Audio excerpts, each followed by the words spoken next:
বন্ধুরা, কেমন আছেন সবাই? সোনার সংসারের নতুন একটি ব্লগে আপনাদের সকলকে স্বাগত জানাই। আজকে আমি বানাবো তালের বড়া। আচ্ছা, আপনাদের কার কার বলুন তো তালের বড়া খেতে ভালো লাগে? জানি অনেকেরই তালের বড়া নামটা শুনলে মুখে জল এসে যায়। তো অনেকেই তো অনেক রকমভাবে বানিয়ে থাকেন। আজকে আমি আমার বানানো রেসিপিটা আপনাদের সাথে শেয়ার করব। এখানে আমি তালের যে শাঁসটা সেটাকে ভালো করে বার করে নিয়েছি। এখানে আমার একটা বড় গামলার হাফ গামলা মতো হয়েছে গাঢ় যে তালের রসটা বা শাঁসটা। তার মধ্যে আমি মৌরি দিয়ে দিয়েছি। এখানে 2 চামচ মতো মৌরি দিয়েছি আর 300 গ্রাম মতো সুজি আমি প্রথমে অ্যাড করছি। একসাথে পুরোটা দেব না, আগে কতটা প্রয়োজন হয় সেই বুঝে তারপর বাকিটা মেশাবো। কারণ আমাদের যে ব্যাটারটা তৈরি করতে হবে সেটা কিন্তু পারফেক্ট হতে হবে।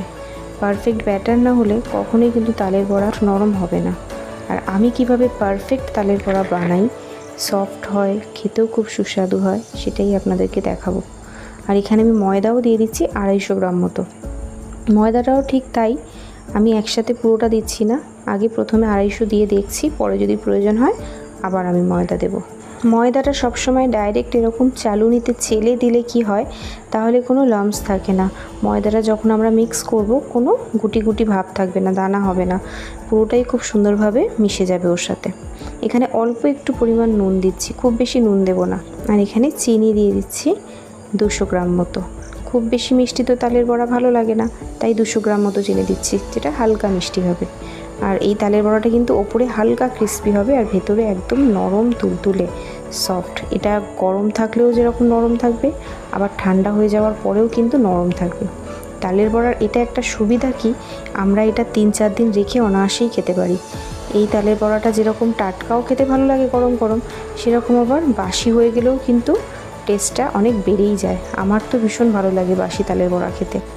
এইভাবে সমস্ত উপকরণগুলোকে এবারে ভালো করে মিশিয়ে নিতে হবে, যেন কোনো দানা ভাব না থেকে যায়। হাত দিয়ে ভালো করে এটাকে মিশিয়ে নিতে হবে। তালের বড়া আর পিঠে এইগুলো এমনই একটা জিনিস, এগুলো কিন্তু কোনোদিনই একা করে একা খেয়ে নেওয়া যায় না। এই জিনিসগুলো বছরে একবারই বানানো হয় আর মনে হয় যেন সবাইকে একটু দিয়ে খাই। আমি সেই কারণেই প্রত্যেক বছর যখন তালের বড়া বা যে কোনো পিঠে কিছু বানাই, তখন একটু বেশি পরিমাণেই বানাই, যাতে সবাইকে একটু একটু দিয়ে তারপর খেতে পারি।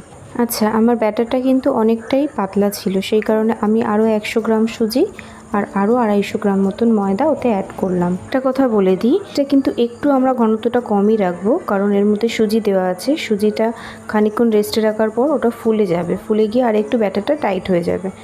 তো সেই কারণে আমরা এর ঘনত্বটাকে একটু পাতলা রাখবো। এই যে সুজির দানাগুলো আস্তে আস্তে একটু ফুলে একটু নরম হয়ে যাবে। আর যেহেতু আমরা গোটা চিনি ব্যবহার করেছি, তো গোটা চিনিটাও গলতে একটু সময় লাগবে, তাই আমাদের এটাকে রেস্টে রাখতে হবে। চিনিটাকে মিক্সার গ্রাইন্ডারের মধ্যে গুঁড়ো করেও দেওয়া যায়, তাতে কি হয় চিনিটা গলতে সময় লাগে না। কিন্তু সুজিটা যেহেতু ফুলবে, তাই আমাকে এমনিতেই রেস্টে রাখতে হবে, সেই কারণে আর গুঁড়ো চিনি ব্যবহার করলাম না, গোটা চিনি দিলাম। আর এখানে আমি 1 লিটার তেল কড়ার মধ্যে ভালো করে গরম করতে দিয়ে দিয়েছি। এটা পুরো হাই ফ্লেমে একদম ভালো করে গরম করে নেবো। তারপরে ফ্লেমটাকে কমিয়ে দিয়ে আবার নর্মাল টেম্পারেচারে যখন তেলটা চলে আসবে, তখন বড়াগুলো আস্তে আস্তে এর মধ্যে ছাড়বো। দেখুন, রেস্টে রাখার পর আমি এটা প্রায় 2 ঘন্টা মতো রেস্টে রেখেছিলাম। আমার কিন্তু ব্যাটারটা অনেকটাই গাঢ় হয়ে গেছে আগের তুলনায়, আপনারা দেখলেই বুঝতে পারবেন। আগে যখন আমি এইভাবে ফেলছিলাম তখন কিন্তু অনেকটা ছড়িয়ে যাচ্ছিল। এখন কিন্তু আমি যখন এরকম বড়ার মতন করে করে দিচ্ছি, তখন দেখুন বড়াগুলো কিন্তু বড়ির মতো বসে যাচ্ছে, পুরো ছড়িয়ে মিশে যাচ্ছে না। এখান থেকেই বোঝা যাচ্ছে যে আমাদের ব্যাটারটা কিন্তু অনেকটাই গাঢ় হয়ে গেছে। সুজিটাও পুরোপুরি যতটা ফোলার ফুলে গেছে, চিনিটাও পুরোপুরি গলে গেছে। এখন আমাদের ব্যাটারটা কিন্তু একদম পারফেক্ট তৈরি হয়ে গেছে তালের ফুরুলির জন্য। চলুন তাহলে এবার আস্তে আস্তে কড়াইয়ের মধ্যে দিই, ভাজা শুরু করি। একটা দিয়ে দেখলাম যে তেলটা পারফেক্টলি গরম হয়েছে কিনা। হ্যাঁ, তেল আমাদের রেডি একদম বড়া দেওয়ার জন্য। তো এবার হাতের মধ্যে এরকম করে নিয়ে 2-3টে যতটা হাতের মধ্যে ধরবে ততটা ছোটো ছোটো করে বড়ির মতন করে এরকম একটু গ্যাপ দিয়ে দিয়ে ছাড়তে হবে তেলের মধ্যে। আর আমাদের ব্যাটারটা এত সুন্দর পারফেক্ট হয়েছে যে দেখুন বড়াগুলো কিন্তু অটোমেটিক তেলের তলা থেকে ভেসে উপরে ফুলে চলে আসছে। আমাকে আর আলাদা করে কোনো কষ্ট করতে হচ্ছে না। যখনই দেখবেন এরকম বড়াগুলো অটোমেটিক ভেসে উপরে চলে আসছে ফুলে, তখন বুঝবেন যে আপনার ব্যাটারটা কিন্তু পারফেক্ট হয়েছে। ব্যাটার পারফেক্ট না হলে আপনি দেখবেন যখনই বড়াটা তেলের মধ্যে দেবেন, তখন দেখবেন যে বড়াটা তেলের নিচের মধ্যে গিয়ে বসে গেছে, ফুলে উপরে অটোমেটিক উঠে চলে আসছে না, অথবা অনেক সময় তেলের মধ্যেই ছড়িয়ে যায়, পুরো একদম আলাদা আলাদা হয়ে যায়, এরকম গোল গোল বড়া বড়া হয় না। তখন বুঝতে হবে যে আপনার ব্যাটারটা ঠিকঠাক হয়নি, ঘনত্বটা আইদার কম বেশি কিছু একটা হয়েছে। 2 মিনিট এটাকে মিডিয়াম হিটে ভাজার পর দেখবেন এরকম হালকা লালচে লালচে হয়ে গেছে। এবারে কিন্তু আমরা এটাকে তুলে নেব, আর বেশিক্ষণ রাখবো না, কারণ খুব বেশি লাল করতে গেলে, খুব বেশি কড়কড়ে করলে ওটা ঠান্ডা হওয়ার পর কিন্তু অনেকটাই ওপরটা হার্ড হয়ে যায়, তখন আর খেতে ভালো লাগে না। সফট যদি আপনি খেতে চান তাহলে কিন্তু এই পর্যায়ে আপনাকে তুলে নিতে হবে।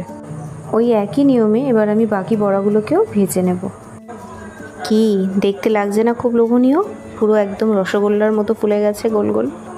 আস্তে আস্তে সব বড়াগুলোই আমার ভাজা হয়ে যাচ্ছে। এখানে আমার হাঁড়িটা আস্তে আস্তে ভর্তি হতে থাকছে, বড়া ভাজছি আর হাঁড়ির মধ্যে রাখছি। এই দেখুন 4টে তাল থেকে কতটা পরিমাণ বড়া হয়েছে।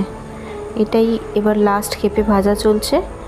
ব্যাটারের গামলাটাও খালি হয়ে গেছে। যে হাঁড়িটায় আমি বড়াগুলো রাখছি এটা একটা মাঝারি বড় সাইজেরই হাঁড়ি। এই হাঁড়িটা প্রায় মুখের কাছাকাছি ভর্তি হয়ে গেছে। আর 1 লিটার যে পরিমাণ তেল নিয়েছিলাম সেই তেলের মধ্যে সব তেলটাই প্রায় লেগেই গেছে। ওর মধ্যে হয়তো 100 গ্রামেরও কম তেল বেঁচে আছে, বাকি কিন্তু 1 লিটারের মধ্যে সব তেলটাই বড়া ভাজতে লেগে গেছে। এবার আমি আপনাদেরকে একটু টেস্ট করে দেখাই কেমন খেতে হয়েছে। আমি নিজে খেয়ে দেখি আর কতটা সফট হয়েছে এখানে আপনারা দেখেই বুঝতে পারছেন।